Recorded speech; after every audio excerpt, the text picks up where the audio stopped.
For the day, Vikas Swarup, a former senior diplomat and global public communicator.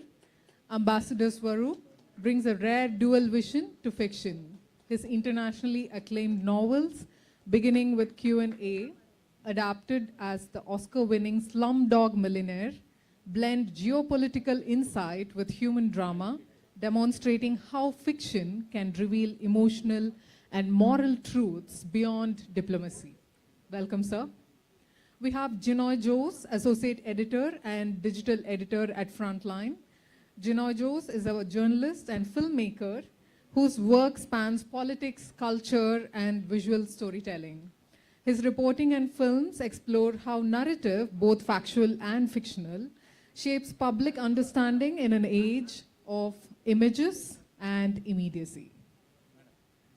We have Dr. B. Chandramohan IAS, Additional Chief Secretary to the Government of Tamil Nadu, moderating the session.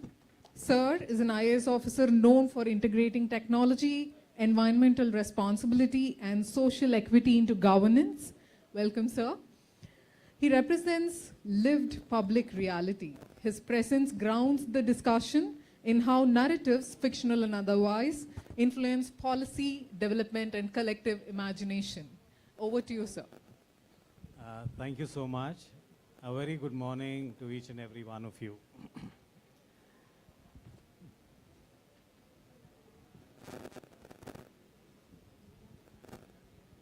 Audience members are requested to please put their phone on silent mode.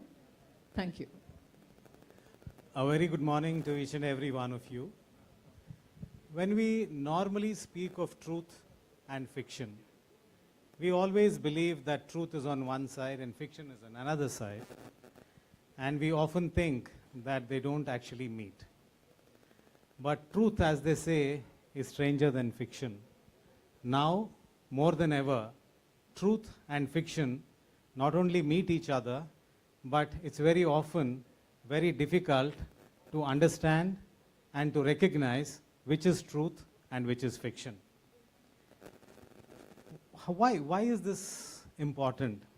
Once upon a time, it may have been academic and maybe a concept or a discussion piece in a book fair like this. But today, if you have no way of recognizing what is fact and what is fiction, you could actually get cheated and your bank's savings could just disappear. In India, in the last year alone, reported financial frauds amounted to almost 20,000 crores of rupees. So it is very much necessary for you to not only understand what is fact and what is fiction, but also be able to recognize it.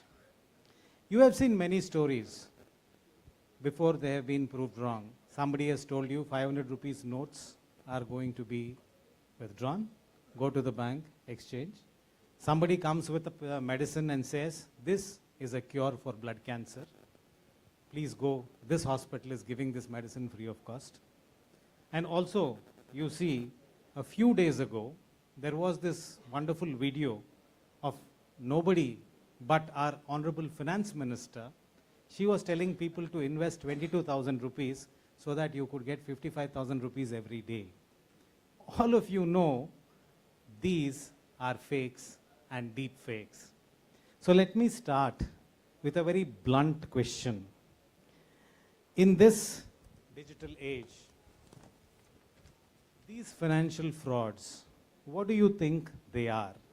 Is it a failure of technology or a success of storytelling and ability to pursue it? It's an answer. It's a question to you, Janan. Oh, thank you. First of all, thanks for inviting me. When I got the invite, I thought there was a miscommunication because generally I thought I'll be moderating them. Okay, so I had no plans. So yeah, so now reality has sunk in. I have to speak. It's a strange times that we are in. I am in the business of facts. I am a journalist, especially in a long form media.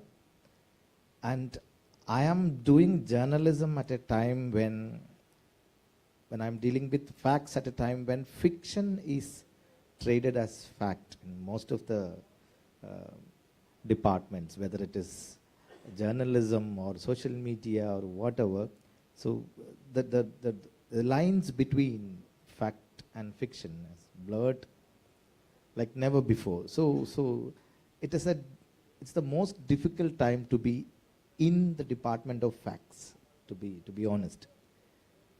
So coming back to what you asked, today what happens is that finance, since it's something that everybody is interested in, everybody is a beneficiary of globalization in India, especially the middle class, it's become the most interesting commodity where fiction can sell dreams. Okay, so what happened was, with the advent of social media is where you see that dreams have become a product, right? You know, we are in social media because in one way or the other, it tells us about dreams. You know, in multiple 50 shades of dreams are being sold on social media. So finance, money has become the most interesting, most, to use a very politically incorrect term, to the most sexy commodity with which, you know, people can be lured in. So what happens is that I also write screenplays. I try to. So 2020, I have come across a story in a women's magazine in Malayalam. I do read a lot of women's magazines, you know, because so Vanitha is a very popular magazine in Malayalam, where I found a story of a woman. She faced a lot of backlash from society because a video clip has surfaced where she was shown in an uncompromising position, or it's like a sex clip, to put it very bluntly. And this woman, she told the world that it's not mine. You know, what happened was nobody believed her. Okay, and this was a period. This was 2019, I believe, where deepfake was not at all popular. And this woman from South Kerala, she not only fought the case, she lost everybody. Her family did not support her. Her husband moved away. Children were not cooperating. But she stood by her word. You can Google her. You know, you'll find the story. She found enough digital evidence to prove later, maybe a couple of years, to prove that it's not her. It was a deep fake of her video, and she won the case. Okay, this story happened in 2020 when we didn't know about deep fakes. So now it is everywhere. It's everywhere, and it's affecting everybody. So what happened? I met her, and the lawyer who supported her, and a couple of people so they told us something very interesting that can explain what is happening in the finfluencer deepfake phenomenon. Is that they said that today it is happening to us, and it's happening in a very complex, haphazard, sophisticated way. A day will come where these technologies will become so prevalent, and it will affect everybody in ways unimaginable. So in 2019 and 20, they said, we must educate people on identifying, how to identify these manipulations. The fact that people are still buying Nirmala Sitharaman's deep fake today is a testimony to the fact that that education has not happened. And it is also a reminder that education has to happen. That's my answer. Thank you. You're right that these things are actually affecting us in very unimaginable ways. Ambassador Swaroop, you were trained to be a diplomat, and you were a very good one at that. When did it happen that you suddenly became more famous for storytelling than for diplomacy? And I hear something very interesting happened during your journey from Durban to Johannesburg. What exactly was it, and how did that impinge on your becoming a poet author. Thank you, Mr. Chandra Mohan. Thank you for inviting me to the CIBF. It's wonderful to see a house full of people interested in books and the world of ideas, and it's wonderful to be sharing a stage with Genoy. So, first of all, I would say that both diplomats and writers are in the same business of storytelling. Because really, I mean, not that, diplomats have to tell lie, because one definition of a diplomat, he's a person who's paid to lie for his country. No. Diplomats have to sell the story of their country. And a writer has to sell his or her story. So in a way, we are both in the business of narrative building. We have to create a narrative. Because these days, as you rightly said, these financial frauds are happening because it is not a failure of technology, it's a success of technology. It's a failure of human psychology. The human brain is such that if we are told a good story, then we fail to distinguish fact from fiction. We get caught up in that story. And that's how, our bank accounts are empty. So anyway, I became a diplomat in 1986. And for 15 years, the thought of writing fiction did not cross my mind. I always thought of myself as a reader, not as a writer. It was only when I was posted in London, and this is between 2000 and 2003, that the writing bug sort of bit me. And there were two factors responsible for this. One was that I was in London. And London, as you know, is such a hub for the world of English language publishing. Secondly, many of my friends and contemporaries in the Indian Foreign Service had started writing fiction. In fact, one of my friends is based here in Chennai, Ambassador Tirumurthy. He wrote a book called Clive Avenue. And when I read that book, I said, Tirumurthy has written a book. I never thought he could be a writer, but he has written something. He's also a diplomat. I'm also a diplomat. Can I also write something? So that's really how I got into this business of writing. Believe it or not, I wrote my first book, Q&A, in just 2.5 months while I was posted in London. And that happened mainly because my wife Aparna and our 2 sons had to go back to India because the school session had begun.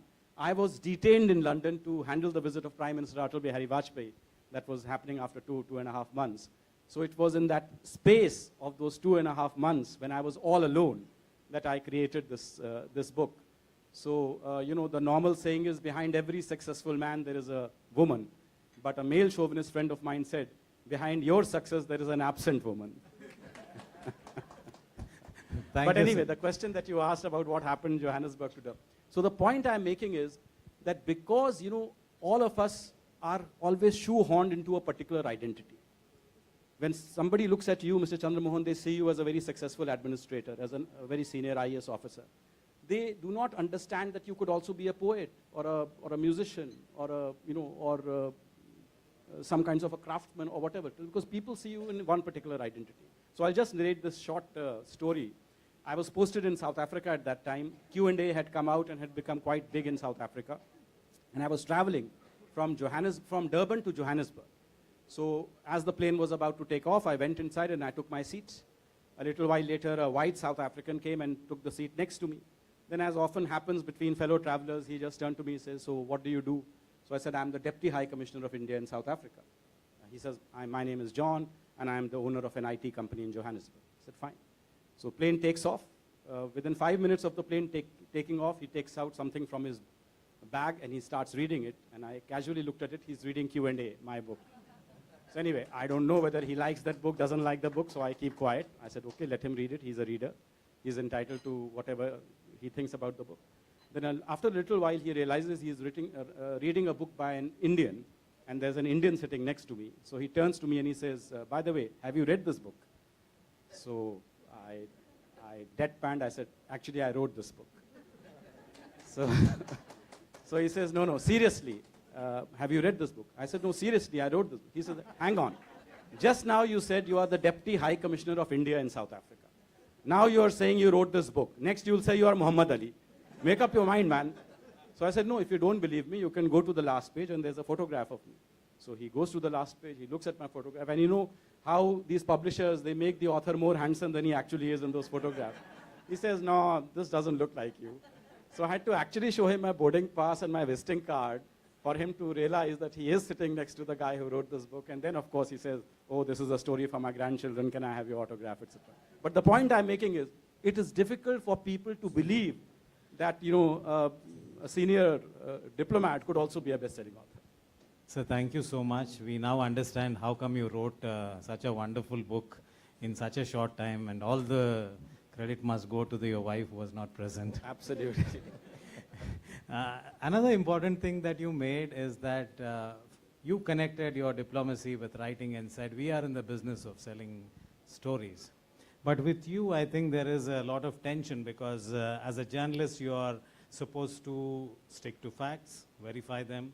But on another hand, when I looked at your LinkedIn profile, you said you are accomplished at creating compelling narratives, which is essentially a completely different narrative in terms of how you spin stories, how you make up fiction. How do you sort of navigate these two worlds? On one side, you are an editor by the day and you are spinning stories by the night. How exactly do you do that?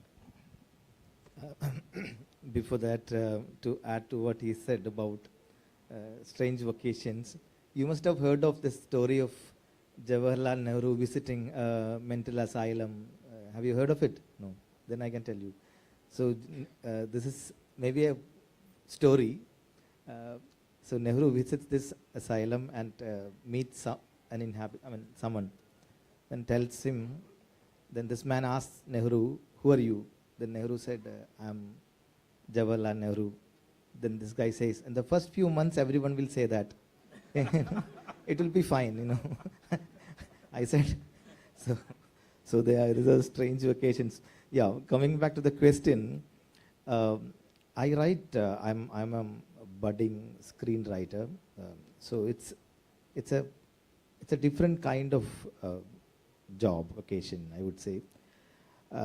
But why I do that is because sometimes when you deal with facts, you come across facts that are stranger than fiction.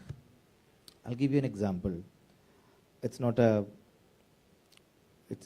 I have to issue a trigger warning. I was in Wayanad 2 years back when the landslide happened. You must have heard of that. Hundreds of people have died. So I reached there at the second day, I think, when they started recovering bodies. So I saw a man, his name is Aziz, and he was helping people clean up bodies. Because since it's a landslide, the remains were like completely broken in pieces. So he would help recover these bodies, and these bodies are brought to the PHC, the public health center, and they would be cleaning these bodies.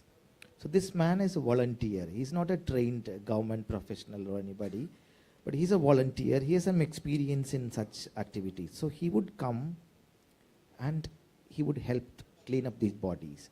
So what I have seen is that I was observing him. Then I saw something strange.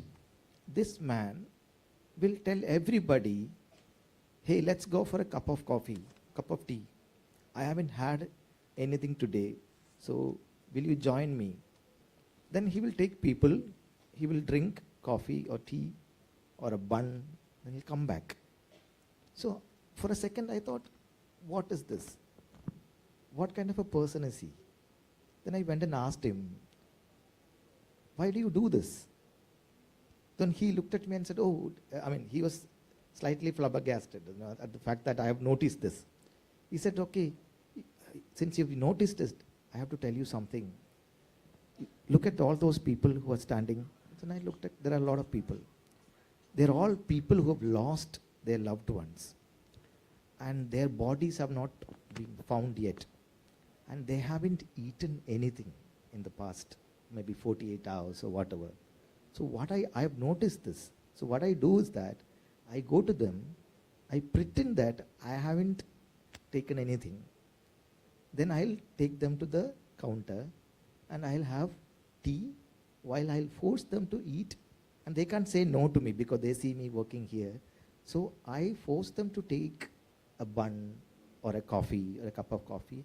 And he drinks in a day 30 to 40 teas just to keep all these people, fed. This is fact. But it is stranger than fiction, right? So how will you tell their stories? how will you tell their stories in a way that they inspire people, you know? So this is why I thought I should be doing something a little more than, you know, dealing with facts. Thank you. Thank you so much. Sir, as Janai mentioned, fiction is often inspired by people, places, experience, or incidents. Can you tell me at least what was your inspiration or what triggered off your Q&A book? Yes, you're absolutely right. Fiction is, I mean, it depends on what kind of fiction you write. If you're writing pure science fiction fantasy, then it may not be inspired by real people. It may be inspired by, you know, something Carl Sagan said or Asimov said. But I am always inspired by everyday life in India. So as I told you, I wrote this book while I was posted in London. And why did I write a book based on a quiz show? In London, when I was there, a big scandal happened on the British edition of Who Wants to Be a Millionaire. A British major called Major Charles Ingram appeared on the British edition of Who Wants to Be a Millionaire. He answered all the questions correctly. He won £1 million, became the third person in the history of the game show to win £1 million. But the producers, they gave him £1 million, but they said something was not 100% right about his performance. So they reviewed the tapes. And then they discovered that on some of the questions on which he was stumbling initially, somebody in the audience was coughing. And then they discovered when the answer was A, there would be 1 cough. When the answer was C, there would be 3 coughs. When the answer was D, there would be 4 coughs. So obviously somebody was signaling to him the correct answers. And then they discovered that who are these people who were coughing in the audience. One turned out to be his wife, and one turned out to be their Cambridge professor. So this was a conspiracy among the 3 of them. We will all mug up 1/3 of the syllabus. And then whatever I don't know, you'll help me. So obviously the £1 million was taken away from him. He received a 2-year prison sentence. And last I heard, he had quit the British Army and he'd become a novelist. But that triggered a thought in me. I said, hang on. A major in the British Army, such a respectable profession, can be suspected of cheating. So why not set a story based on a quiz show, but with a contestant who would definitely be suspected of cheating? An 18-year-old waiter who has never gone to school, when he appears on the biggest quiz show on the planet and he answers all the questions correctly, what will you and I assume? There is no way this waiter could have answered what is the smallest planet in the solar system, etc. He must have cheated. And that's how, you know, Q&A started. Because what I wanted to show was that the greatest teacher in the world is life itself. And those who graduate from the school of hard knocks, they know that no experience in life is ever wasted. Thank you. I think it's Ask him more questions because I want to listen to him talk. This is an opportunity. I think it's a wonderful story of how normally fiction is sold as fact. I have a small story. Many years ago, we were commissioning Chennai's first desalination plant. There was a particular interest group who was against the plant for various reasons. So they came up with a press conference and said, this desalination plant will let the brine, highly concentrated brine, into the sea. This will contaminate seawater. The entire coast where fishermen are living will lose their livelihood. This became a big news in the next day newspapers, and something we were doing for the first time in the country was provide water security for the city of Chennai through seawater, because there was no river water, there was no surface water. Then we got into the bottom of this. We realized one thing. The brine was being discharged at a distance of 1 kilometer from the shore. And within 150 meters, the level of salinity in water had become normal. But the sting was in the tail. The fishermen were actually fishing about 10 to 15 kilometers from the shore. There was no way this brine could impact fishes and therefore their livelihood. How do you deal with a situation like this when fiction is presented as fact and tends to damage development and developmental projects? Interesting, because we deal with such scenarios a lot every day. I'll give you an example. Sometimes, I'll start with a piece of theory. Any slice of fact without context is dangerous. It's fiction. Facts should be presented in their context. I'll give you an example. Some years back, there was a survey done in a village in Kerala, and the results came to me. The surveyor had presented the survey in a very clever way. The title said something like this: women in this particular village, they refuse to use contraceptives. This village, the use of contraceptives is very low. This is a blot on a state like Kerala. I was also interested in that headline because these things sell a lot. So I looked deeper into the methodology. Methodology sounded fine. The framework was good. The quantitative analysis was. So, but there was something in your gut. Oh, gut is here. Okay, gut. That will tell you that, kuch to gut, but there is something. Yedo oru problem irukku. There's something wrong. So I asked them to check again. So then I found out that the survey was mainly done in villages where the husbands are in the Gulf or outside of Kerala. Okay, so the surveyor will go to a woman and ask her. She is a married woman by definition. Do you use contraceptives? So her husband is abroad. Okay, she doesn't need to use that. So she said no. Okay, so everything was by the book. The woman is a married woman, husband is there, the question is asked, she said no.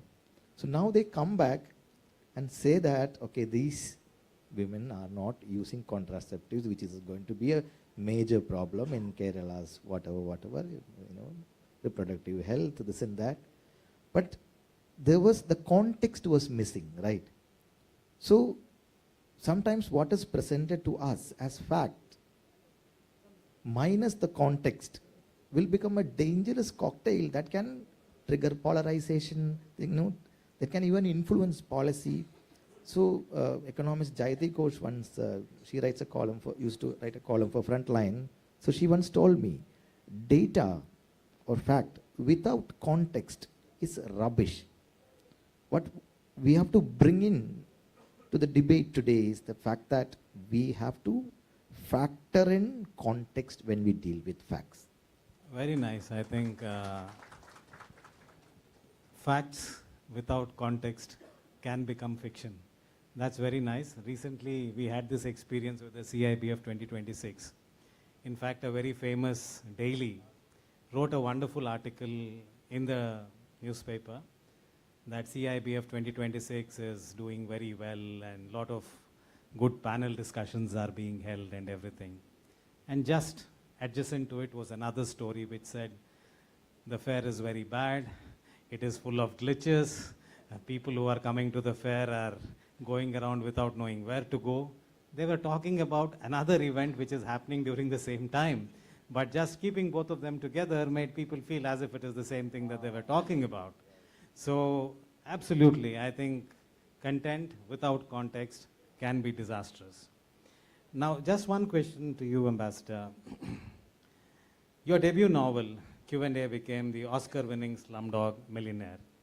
While it was celebrated as an Oscar-winning film, it was also seriously criticized for portraying a certain version of India, a romanticized version of poverty, of the underbelly of India, so to say. So this criticism actually was laid as a writer at your door, and I think even one of the slum dwellers associations actually filed a case against the filmmakers. How do you respond to it, and what exactly did that happen? So first you have to understand my book came out in 2005, and it did not create any controversy as such, because the title of the book was Q&A. But when the film came out, their title was Slumdog Millionaire. So the title itself became polarizing. And of course, many people felt it was poverty porn. Also, it showed certain scenes which were not there in the book at all. I mean, you all must remember that famous scene in which Jamal jumps into a shithole just to get Amitabh Bachchan's signature, because he has to get his hero's signature. That was not there in the book at all. But the most interesting case is what you have just mentioned. The Slum Dwellers Association of India actually filed a lawsuit against this film. They even sent me a notice implicating me as one of the respondents. I said, hang on, I never wrote Slumdog Millionaire, I wrote Q&A, so please do not implicate me. So they at least say, okay, sorry, we made a mistake. But we are putting a case against Simon Beaufoy, who wrote the screenplay, and Danny Boyle. So the case actually went to trial. You wouldn't believe this. The case actually went before a judge, and the slum dwellers said that by calling their film Slumdog Millionaire, we are people who live in slums, they are calling us all dogs. So the judge said, look, this is nonsense. I have looked up the Oxford Dictionary. There is no word called slumdog. So obviously it's a made-up word. How can this be pejorative to you? So he dismissed the case. So the Slum Dweller Association of India lost the case, but they didn't give up. They went and they immediately bought 2 dogs, and they named one dog Danny and one dog Simon. And this is a very unique case where reality is reflecting fiction. Can you have something similar in your context for this? Just to add to, I met Vikas Swarup only today, so it's a full disclaimer. We have no past connections.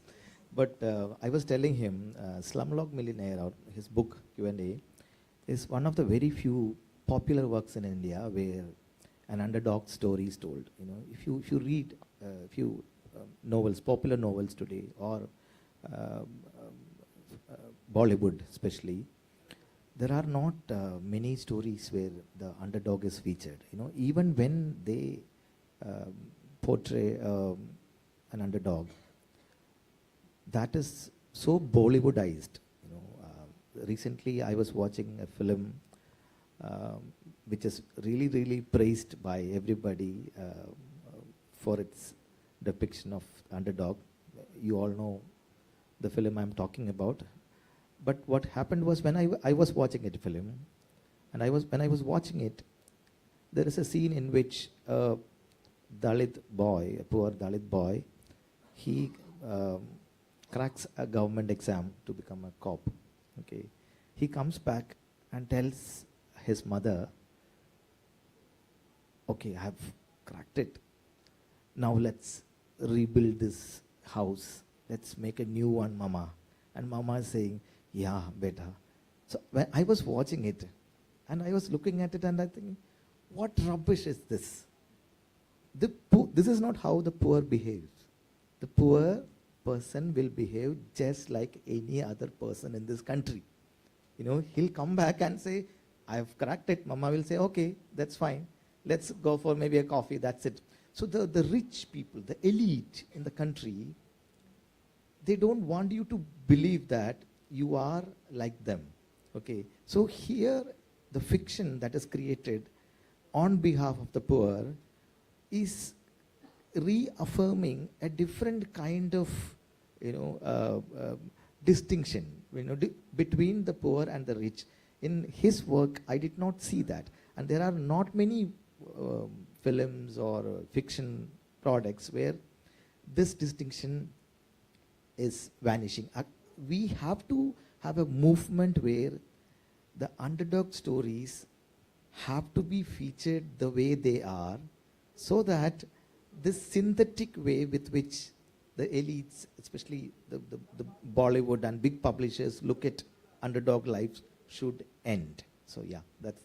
Thank you. I think you have brought in a very important dilemma that most filmmakers face. There are basically 2 kinds of genres in filmmaking.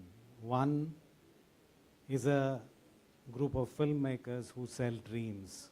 People want to escape from their reality, and even for those 3.5 hours, they want to live a life which they dream of, escape from reality. And there is a genre of filmmakers who depict reality. They are more celebrated, but I don't think they're very rich. Some people, especially the well-to-do, perhaps want to celebrate poverty for what it is and for how it is shown. But the poor, I'm not very sure, want to celebrate something which they live every day. So in the end, coming to the conclusion of this, For many outside India, this movie, Slumdog Millionaire, became a defining image of India. Crowded lanes, difficult lives, struggle, and the dream of escape. It was very powerful storytelling. It even got the Oscar, and it moved audiences everywhere. But the question that we must ask, is this the face of India? The answer is no. Yes, in India, people are poor, poverty exists, pain exists. Those truths cannot and must not be denied. But India is also a different reality. We are the fourth largest economy in the world. In terms of digital infrastructure, we operate the largest payments system in India, UPI. We are perhaps the only surviving democracy in this part of the world, and we are also the largest democracy in the world. We are a global hub for technology and services. Nowhere in the world, without an Indian being present, technology moves. So, and also, we are one of the cheapest when it comes to landing man on the moon. In fact, the per kilometer of cost of landing a person on the moon is cheaper than taking an auto rickshaw from your home to office. So, what does this tell about truth and fiction? A film or a story can capture a truth, but it can never capture the whole truth. The danger is not that fiction is false. The danger is that this story may be taken to be the only truth or the whole truth. That is something I would like to leave with you. Thank you so much. You've been a wonderful panel, and it's been enjoyable to talk to you. The panel is now open for a few questions. Thank you very much to the panelists. You threw light on the juxtaposition between fact and fiction, and it was very interesting for us to listen to you. If we have questions from the audience, we can take 2 questions. We can go to him. Questions?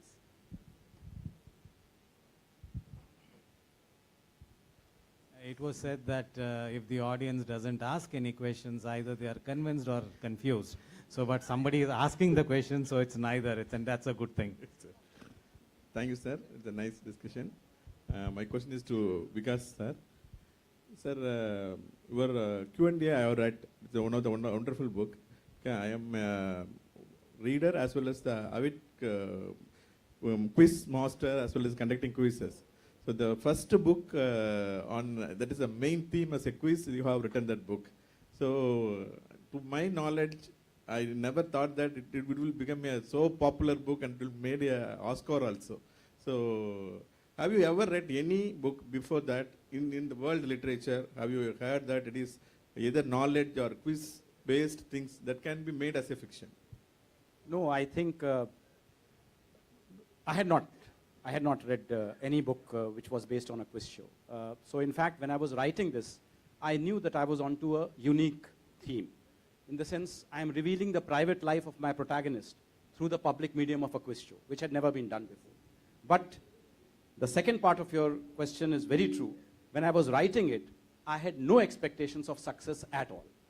Because as Genoy said, this was the first time there was a book about the underbelly of urban India. You know, it was not exotic India of the Raj. It was not India of yoga and palaces and Maharajas and elephants. It was about the life of a slum kid, you know, who is battling all the odds. And I wrote as an insider for insiders. You know, I wrote as an Indian for Indians because I thought only Indians would be able to relate to this reality. So when I went on my first book tour to Australia, and a middle-aged lady walked up to me and said, Mr. Swaroop, your book gave us such a huge insight into life in India. I was zapped because when I was writing this book, I had no idea that I'm giving a foreigner an insight into India at all. But later on, I realized that when you pick up a book by a Chinese author or by a Colombian author, then you are actually picking up the book not just because of the plot or the story, but also because you want to make some sense of that culture, of that country. And that's why there is no such thing as a global novel. It is always a local novel that goes global. Because when you write with a sense of authenticity, only then an outsider will understand that, yes, this is the real India. Yes. well, not the only India, as you rightly said, but it is a slice of real India. But if I try, now my book has gone into 47 languages. If I start saying, oh, this proverb will not be understood by my Dutch reader, this proverb will not be understood by my Mozambican reader, then I will bleach my book of all particularity and it will become a bland book, it will be a useless book. So everybody must write with a full sense of authenticity as an insider for insiders for it to resonate globally, because the themes are universal. The theme, as Genoy said, was of the underdog winning. And that's a theme that resonates in every culture and every community. Yes, sir. The quiz itself a universal one. More local is more universal. Yeah, no, you see, the quiz show format had also become universal because Who Wants to Be a Millionaire changed the whole definition of quizzing. Yes. I was also a quizzer, and quizzing was very simple in my time. You sat in a hot seat, you were asked a question, you gave an answer. If you did not know the answer, you guessed the answer. But they said, and they actually told me this, our quiz show is not about how much you know. Our quiz show is, do you know the value of money? You know, so they basically completely changed the whole definition of quizzing. It became about, do you know the value of money? Thank you, sir. Thank you. Maybe you should tell your name. You haven't introduced yourself. I am Dr. Sankara Saravanan, sir. I am also the principal of All India Civil Service Coaching Center. I am part of the organizing committee of this fair. Anybody else? Aarti? Before the mic goes to Subhashri, I'll ask a quick ma'am has a quick question. Okay, ma'am, please. My question is to Binoy. So if fiction is made up, why do we often recognize ourselves so clearly?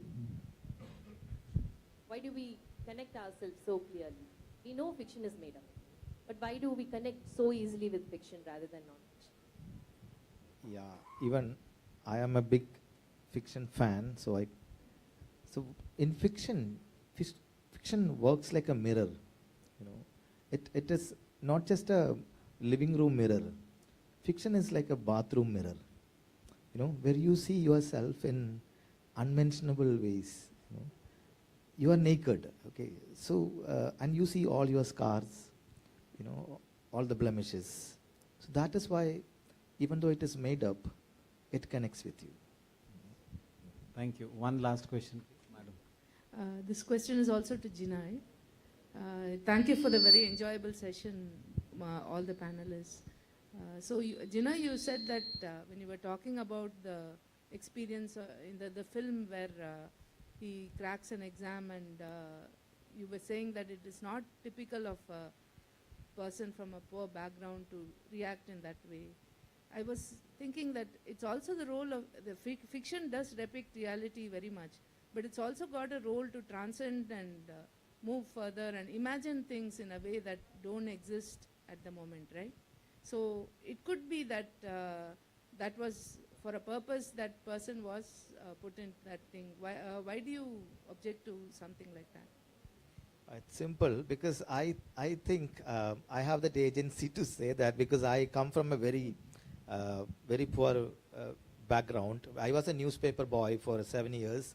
Then I became a journalist. So when Mukund Padmanabhan, my editor, hired me, he asked me since when you started your association with the Hindu. I said it was at the age of 10. Then he said, "Oh, 10? You started reading Hindu at the age of 10?" I said, "No, I started distributing it when I was a 10-year-old."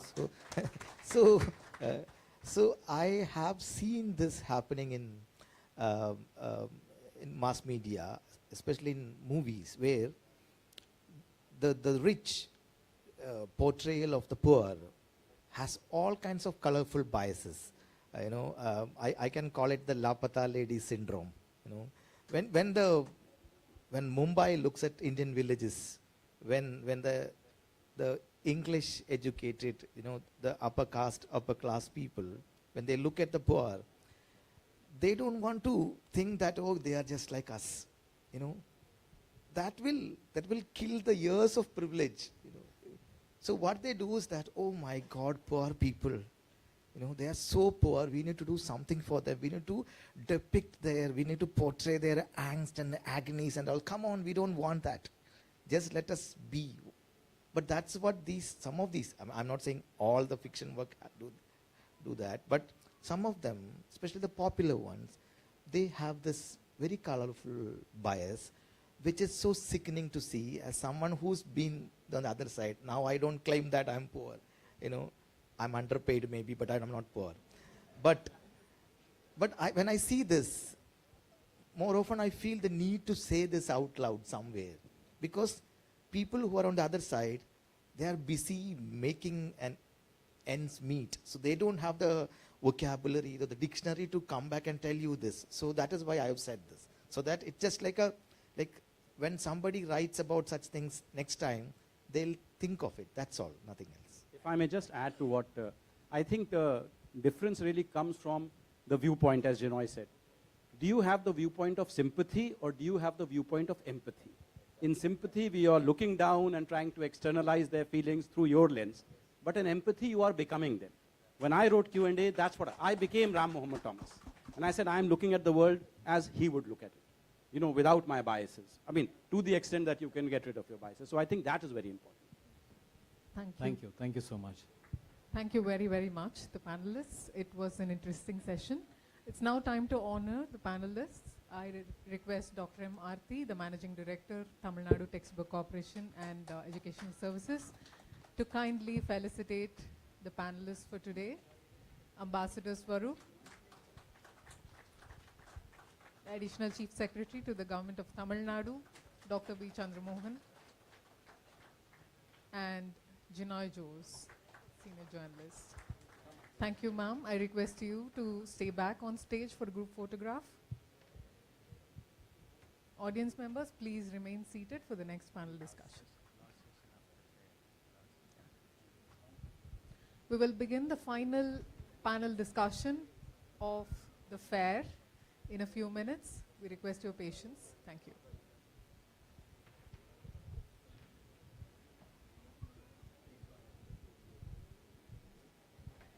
Audience members, kindly remain seated.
The next panel discussion is about to begin. We request the audience members to kindly remain seated and cooperate.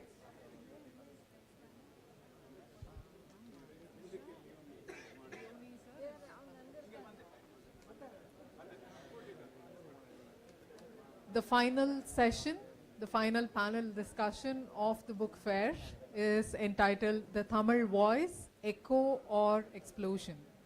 Is the world listening or are we listening to ourselves?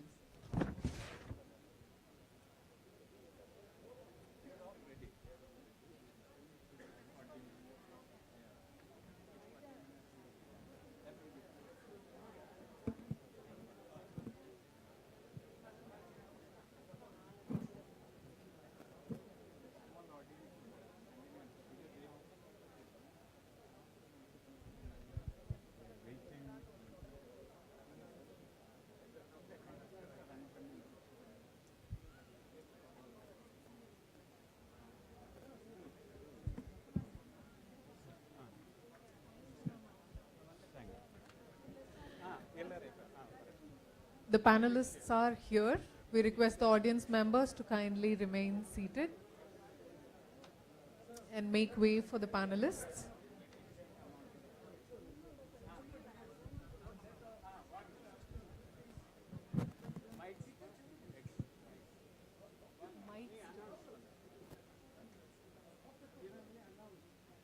Tamil speaks with an ancient confidence, but does the world hear it as an echo within its own walls, or as an explosion that reshapes global conversations.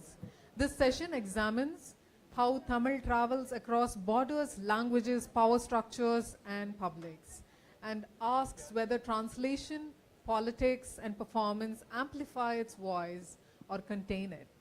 We have Letitia Ebenes, a literary translator and lecturer at INALCO Paris. Letitia researches and practices the global movement of Tamil literature. Her acclaimed French translations of Imayam, Perumal Murugan, and Shobha Shakti place Tamil writing firmly within contemporary world literature. Vikash Kumar Singh, a scholar of Spanish and Latin American studies at IGNOU.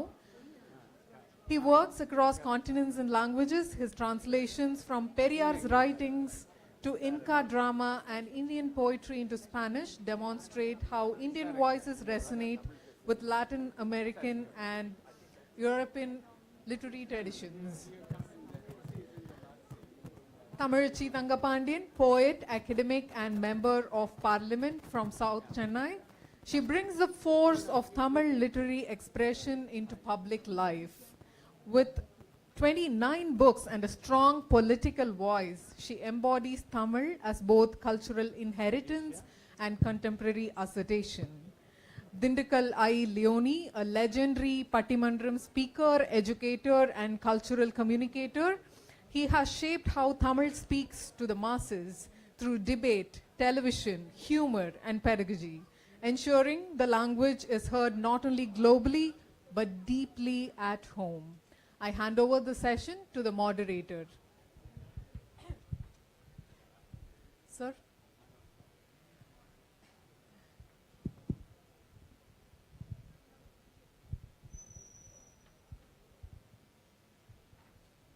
Chennai Pannattu Puttaka Thiruvizha, Chennai International Book Fair.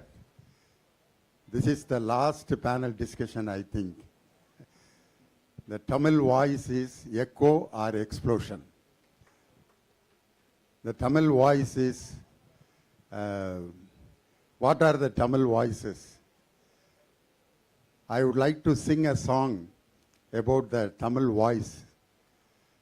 பிறப்பொக்கும் எல்லா உயிர்க்கும் பிறந்த பின்னர் யாதும் ஊரே யாவரும் கேளீர் உண்பது நாழி உடுப்பது இரண்டு உறைவிடம் என்பது ஒன்றே உழைத்து வாழ்ந்தோம் உழைத்து வாழ்ந்தோம்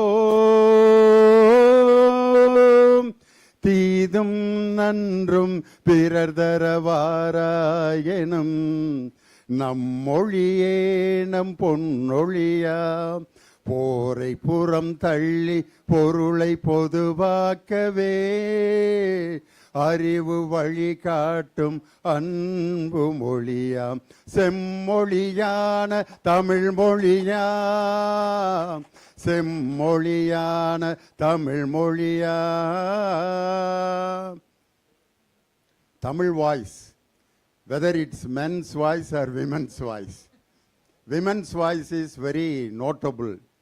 It is very common in mobile phone and airport and railway announcements. All the voice are women voice. In mobile phone, if you call somebody else, women voice is replying to you. The number is, number you dialed is currently not reachable. This is women voice. நீங்கள் தொடர்பு கொள்ளும் வாடிக்கையாளர் தற்சமயம் தொடர்பு எல்லைக்கு வெளியே உள்ளார். All the voices are women voice. But we are talking about the Tamil voice, whether it is echo or explosion. Our Tamil voices are very notable in Sangam literature. யாயும் யாயும் யாராகியரோ எந்தையும் நுந்தையும் எம்முறை கேளீர் நீயும் நானும் எவ்வழி அருதும் செம்புல பெயல் நீர் போல் அன்புடை நெஞ்சம் தாம் கலந்தனவே.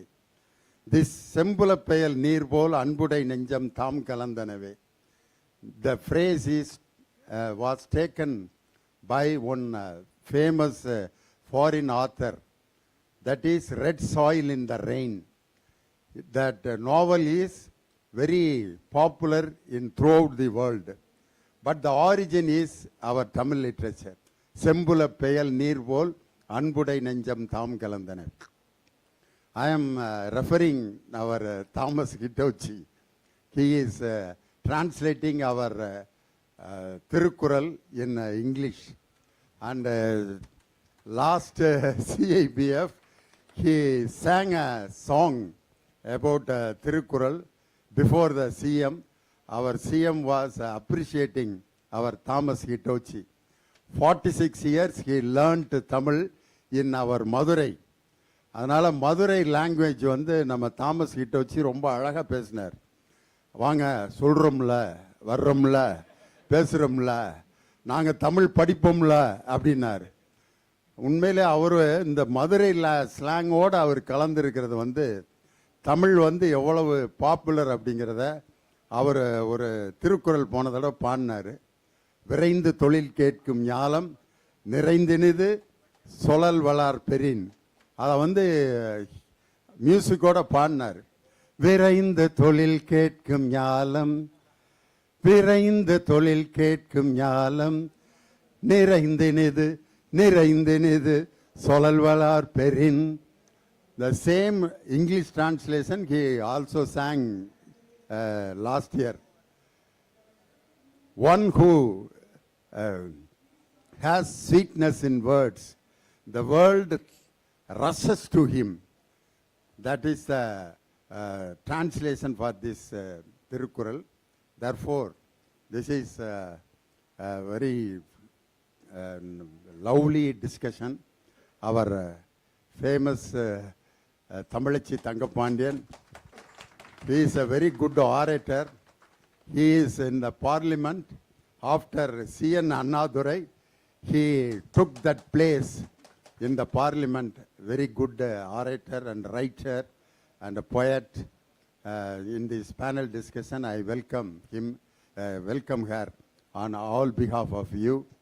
And last year I met the French writer Laetitia. Laetitia is my Attai Magal, my name. My Attai Magal's name is Laetitia. Therefore, I love that name. She translated Perumal Murugan's literature in French. Therefore, in this panel discussion, I welcome Mrs. Laetitia and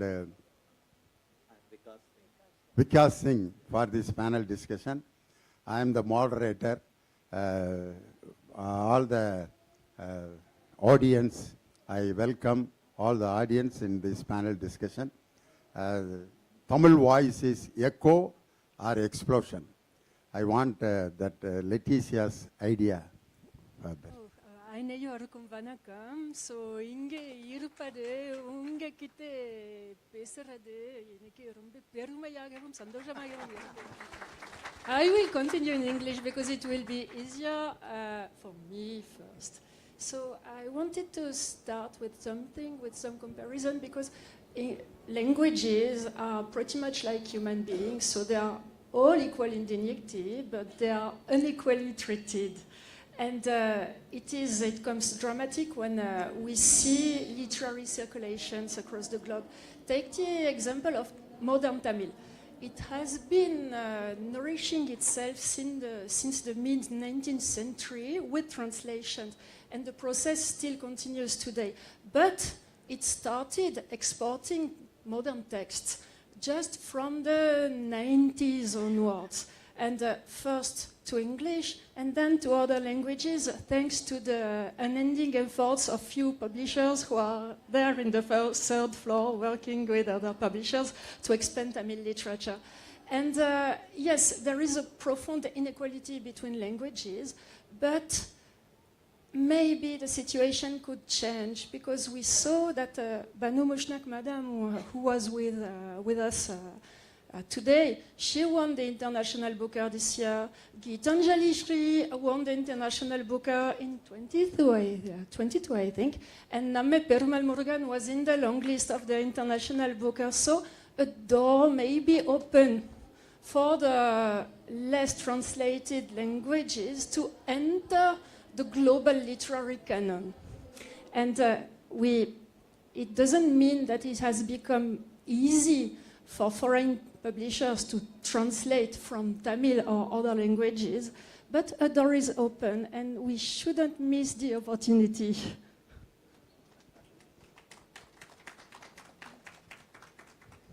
Okay, good afternoon, my fellow co-panelists, and good afternoon, everyone.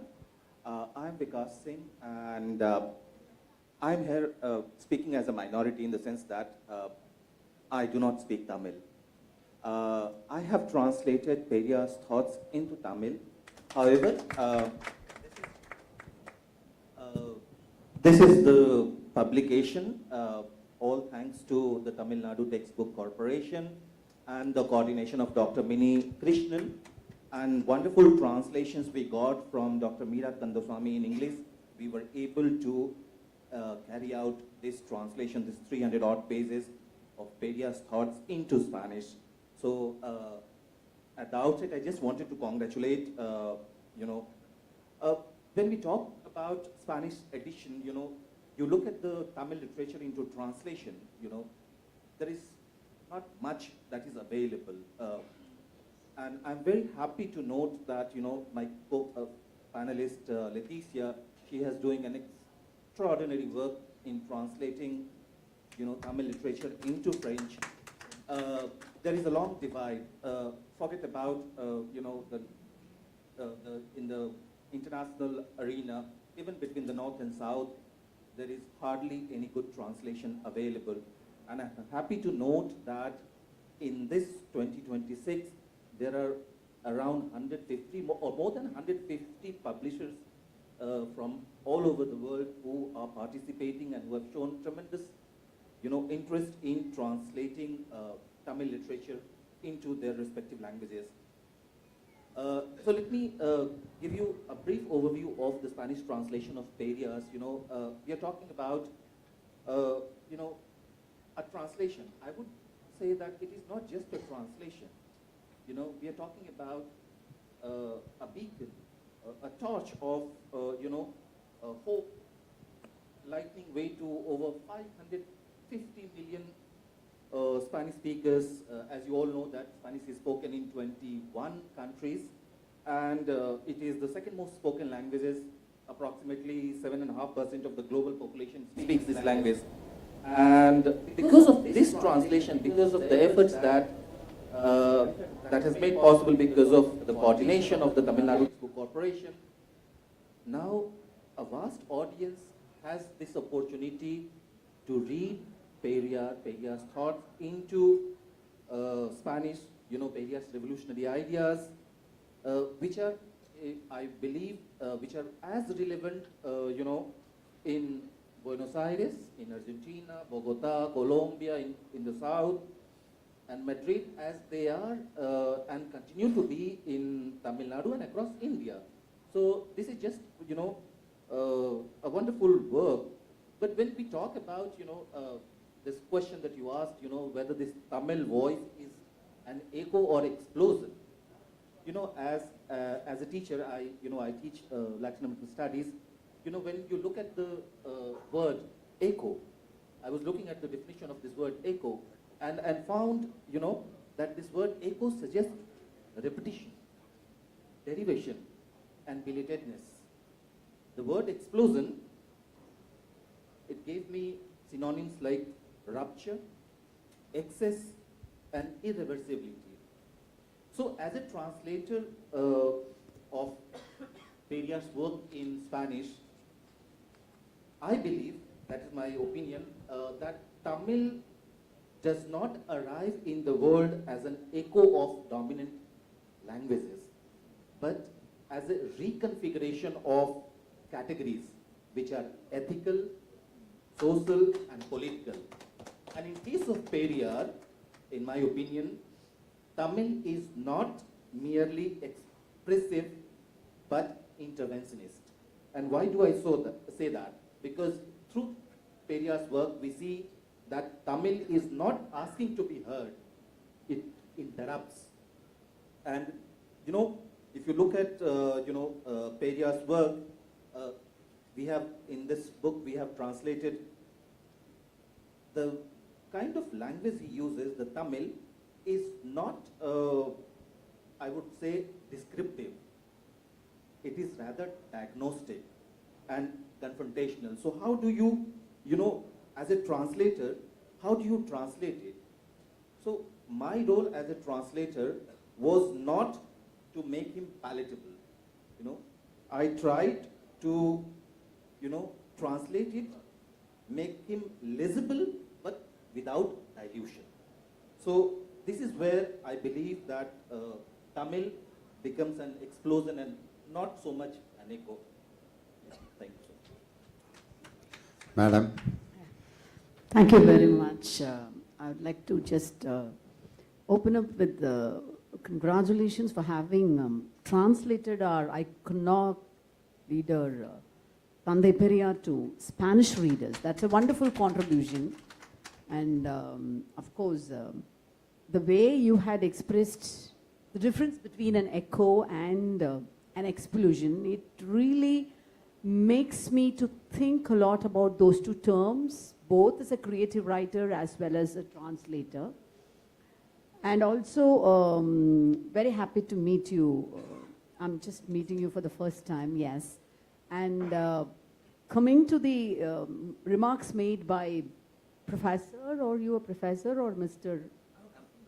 Doctor? Oh, I see. Okay, right. Yeah, Professor Vikas Singh. When you sit to translate any piece of work, you realize that you are not that much well versed in both the languages. Mori tannudaya yajamananidame idakku seihindrathu. This is the statement by Sasu, the postmodern critic in language. That is, you realize that you are not that much adept in your source language as well as in target language, unless otherwise you sit to translate a work. As a translator, I was translating a short story by Prabhanjan, Mari Enna Maatukutti, which is a most favorite story of mine.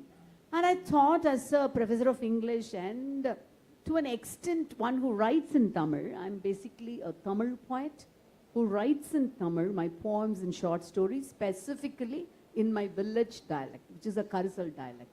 So I was under the impression that I can translate it in a Ziffy, which took for me almost 2 months. And not only me, Professor Alagarsan and Dr. Meenakshi and me. So you realize the importance of the nuances of both the languages. My name is Tamarachi. I take extreme, what should I say, what is the equivalent word? I'm extremely proud about my identity and legacy as a Tamil poet, especially as a regional poet. See, Tamil was heard long ago, not merely as an echo, neither as an echo nor as an explosion, I would say. Both words, like it's been making a constant impact on each and every civilizations as well as in all the other languages whenever it's being transported to another world. For example, you translated Perumal Murugan's work into French. Long ago, Dikshidhar, who worked from Pondicherry, who happened to be a close friend of our renowned poet Mahakavi Bharatiyar, translated our Avvai's Aatishudi into French. The connection starts from, I hope you know about our Avvai. It is yes, yeah. And in France, I'm very glad that you mentioned the French translations of Tamil works, because we have a very long translation of, a very long tradition, of translating Tamil texts from the 18th, started at the 19th century actually. But we translated the Tirukural, we translated even the Sarangadara Vasagappa. Yes. And, but those publications, we translated Jean Agarajan, Kira, we translated Sisu Chellappa, but those publications were done in an academic context. So the translations were very source-oriented and were published by academic publishing house. So the audience was very restricted in terms of accessibility, material accessibility, and also accessibility to the general reader. But situation is changing, because the turning point was 10 years ago when I wouldn't say mainstream, but a general publisher called Zulma published a collection of Ambesh short stories. So modern Tamil literature entered the mainstream publishing field. And it continued with Shobha Shakti. So, because Shobha Shakti got exposed to European attention because of his performance as, yes, Sri Lankan, and a writer and an actor. And he acted in a movie, Deepan, that won, yes, de Jacques Audiard, that won the Palme d'Or at the Festival de Cannes 10 years ago. So for a reason that goes beyond literary value itself, he got exposed to the European public's attention, so he could get published. So we have 2 novels of him and a short story collections of him. And also Perumal Murugan got exposed to the European attentions also for reasons that go beyond mere literature. And so now we have 2 novels from him and some short stories in different collections. So yes, modern Tamil literature is entering the mainstream. And there is a specific way of translating those texts to strike a right balance between authenticity, cultural authenticity, and legibility. And well, as a translator, I'm trying my best. And I hope this works. But yes, let's hope that many more Tamil works come into the French and European field. Thank you very much. I think I'll just wind up with 2 more sentences, picking up, because I started with Dikshidhar. That was way back when Bharatiya was hiding himself in Pondicherry. There was a conversation between Dikshidhar and Bharatiya. Like Dikshidhar was explaining how he was translating our treasure Avai into French. Bharatiya was listening to that very patiently, and then he stood up and said, I respect Avai. She is our treasure. There's no doubt about it.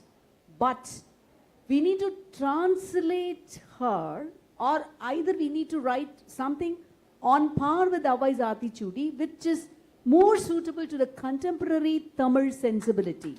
தற்காலத்திய தமிழர்களுக்கு தேவையான தமிழ் உணர்வோடு கூடிய ஒரு புதிய ஆத்திசூடி வேண்டாமா?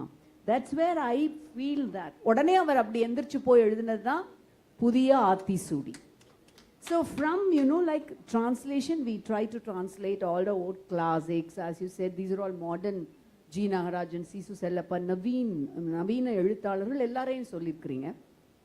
I write from my Karisal dialect, and of course I need to thank Madam Mini Krishnan is there. She was the one who first encouraged me when I came out with my poems. I went and met her.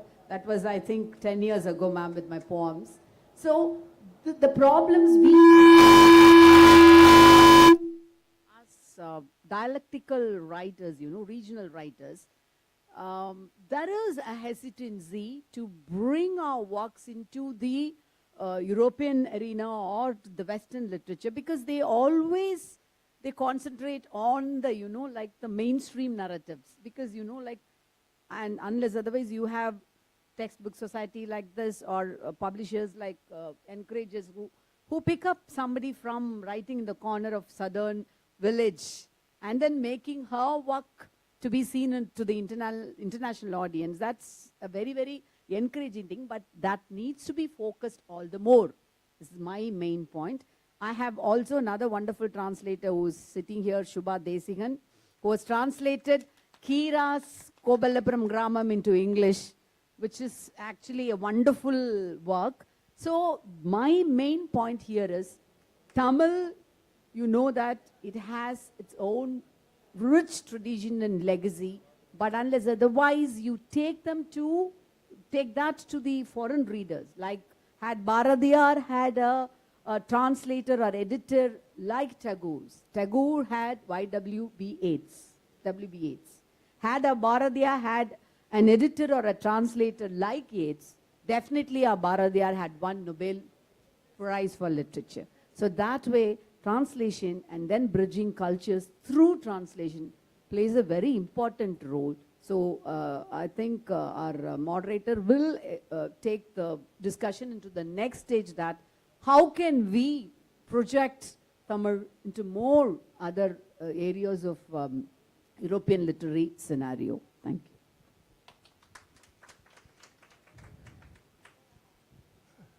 you. First of all, I thank Professor Vikas Singh to translate our Periyar's doctrine in Spanish.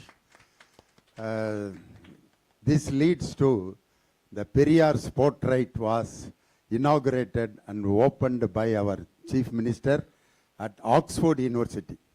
That is the very big revolution.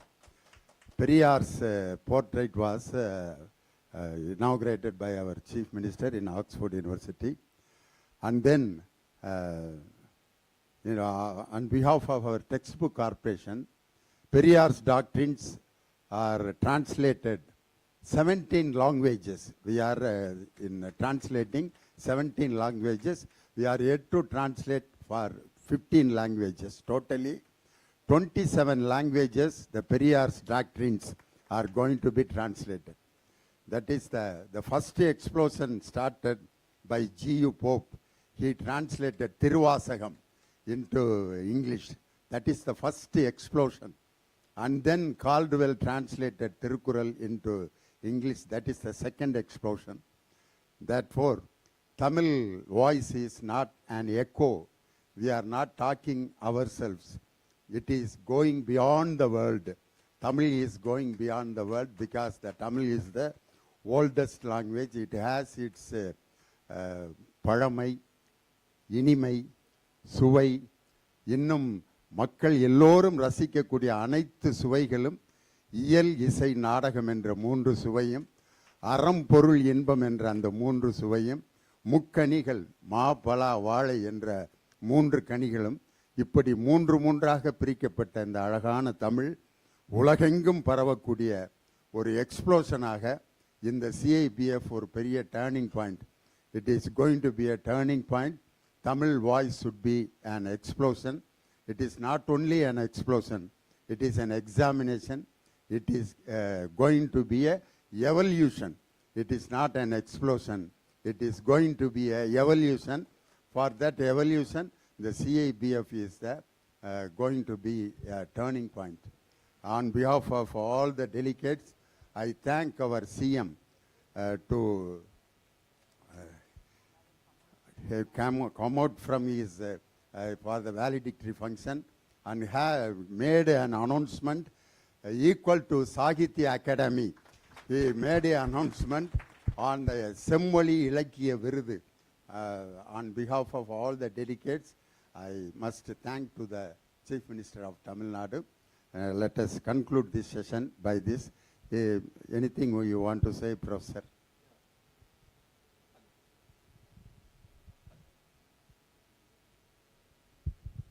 No, now that I'm here, let me just also, read Periyar into Spanish and see how, if Periyar is speaking to the world today, how he would sound. And for that purpose, I have, chosen an excerpt from this, The World to Come, particularly because, right now we are living in a very difficult period around the world. And, and today is the time where we should talk more about humanism than divisiveness. And, Periyar, when he wrote, in The World to Come, he says, I quote, "The world is one family. Divisions based on caste, religion, and race are tools of divide and dominate. They serve only the interests of those in power, while the rest of humanity suffers. We must reject these divisions and embrace the idea that all people are equal, deserving of respect and dignity." End of quote. And as translator, what my attempt was, el mundo es una sola familia. Las divisiones basadas en castas, religión y razas son herramientas para dividir y dominar. Solo sirven a los intereses de los poderosos, mientras que el resto de la humanidad sufre. Debemos rechazar estas divisiones y abrazar la idea de que todas las personas son iguales y merecedoras de respeto y dignidad. And why I chose these words here, to read before this august audience is that these words echo the vision. If as a Latin Americanist, if I have to look for parallels, when I read something, I translate, I try to look parallels from, from Latin America. And it reminded me of, what Jose Marti, the Cuban revolutionary poet, when he once declared in 1891 at the Liceo Cubano, where he said, with all and for the good of all, con todos y para el bien de todos.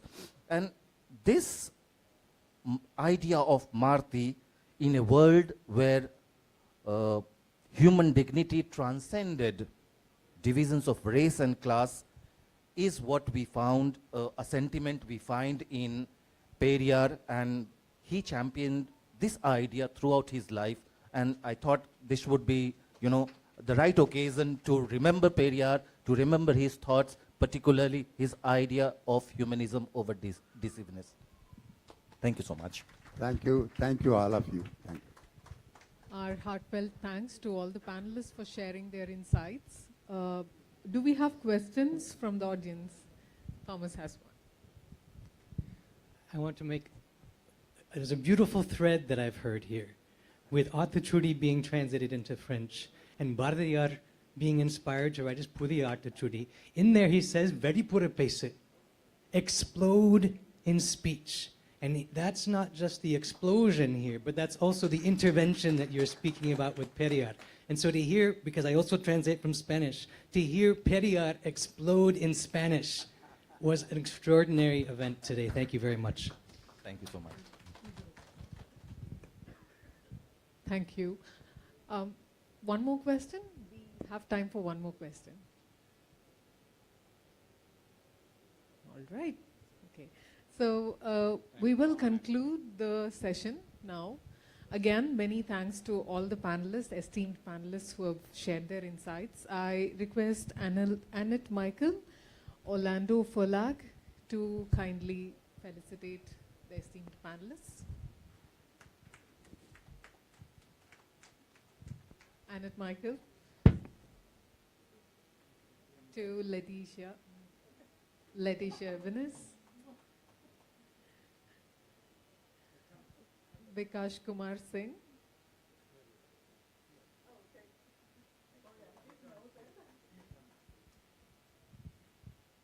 Tirumigu Thamizhi Thangapandiyan avargal.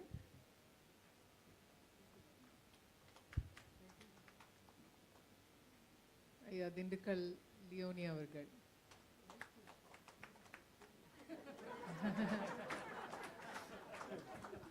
Manamarandha Nandigal. We request the panelists to kindly stay on stage for a group photograph.